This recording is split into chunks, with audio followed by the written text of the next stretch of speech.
প্রণাম জানিয়ে আজকের ভিডিওটা আমি শুরু করলাম। মা আমার ইউটিউব পরিবারের সকলকে ভালো রেখো, সুস্থ রেখো, সাবধানে রেখো, সবার মনোবাসনা পূর্ণ করো। তোমরা সম্পূর্ণ ভিডিও দেখতে থাকো। হাওড়া দিয়ে কিভাবে আসবে, শিয়ালদা দিয়ে কিভাবে আসবে, আর মায়ের ফোন নাম্বার সবটাই এই ভিডিওতে দেওয়া থাকবে। স্কিপ করলে কেউ কিন্তু পাবে না। কাল শ্রাবণ মাসের প্রথম সোমবার ছিল। তোমরা কারা কারা করেছো আমাকে শর্ট ভিডিওতে কমেন্টে জানিয়েছো, তার জন্য অসংখ্য ধন্যবাদ। তাই একটা মহাদেবের ছবি দিয়ে আজকের ভিডিওটা আমি শুরু করলাম। হর হর মহাদেব। চলো, মায়ের আরতি হচ্ছে, দেখো। হ্যাঁ, আমি এবারে বলতে থাকি। তোমরা যারা যারা আমার পরিবারের সঙ্গে যুক্ত আছো, অসংখ্য ধন্যবাদ।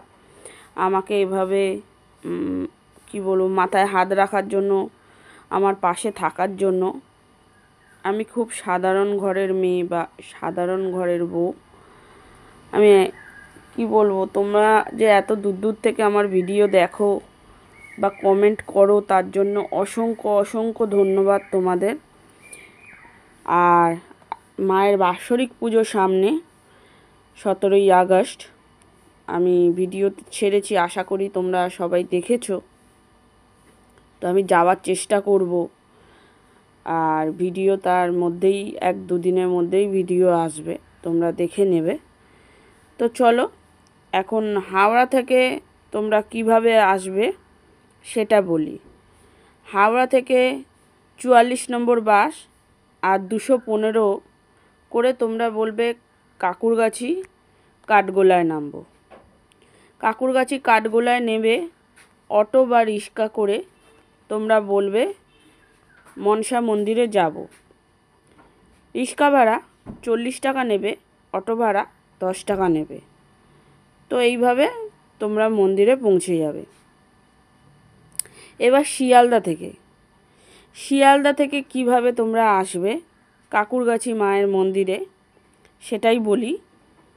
221, 223, 45 নম্বর বাসে করে সেম প্রসেসে বলবে কাকুরগাছি কাঠগোলা বাস স্টপেজে যাব।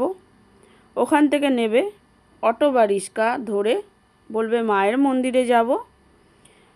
অটো ভাড়া 10 টাকা নেবে, রিক্সা ভাড়া 40 টাকা নেবে। তো এইভাবে তোমরা চলে আসবে। যারা হাওড়া স্টেশন থেকে দূর দূর থেকে আসছো বা শিয়ালদা স্টেশন থেকে দূর দূর থেকে আসছো তোমরা, তো এইভাবে কিন্তু এসো। আর এখন প্লিজ এসো না কেউ, কেন আমি আগেও বলেছি, এখন আসলে মন্দির বন্ধ, তোমরা ঢুকতে পারবে না, অনেক রকম বিপদে পড়বে। যেহেতু মন্দির রং হচ্ছে, মায়ের মূর্তি রং হবে, তার মাঝখানে মাঝখানে বৃষ্টি হচ্ছে, কাজ আটকাচ্ছে। তো তোমরা কেউ এসো না। যা আসবে 17ই আগস্টের পর মায়ের সঙ্গে যোগাযোগ করে তারপরেই আসবে, যেটা আমি সবসময় বলে থাকি। কেন আমি চাই না আমার ফ্যামিলির লোক বা ফ্যামিলির কোনো মেম্বার বিপদে পড়ুক, তাই আমি এই কথাটা বলে দিলাম। এইবারে যে যার ব্যক্তিগত ব্যাপার, সে কী করবে। আর একটা কথা, তোমরা বলছো মা ফোন তুলছে না। দেখো, মা এখন ব্যস্ত আছে, এখন খুবই ব্যস্ত আছে মা। তো ফোনটা আশা করি তুলবে না, যা তুলবে 17ই আগস্টের পর। তো তোমরা কারা কারা আসছো 17ই আগস্ট কমেন্টে জানিও আমাকে, তাহলে আমার সঙ্গে দেখা হয়ে যাবে তোমাদের। আর হ্যাঁ, মায়ের ফোন নাম্বার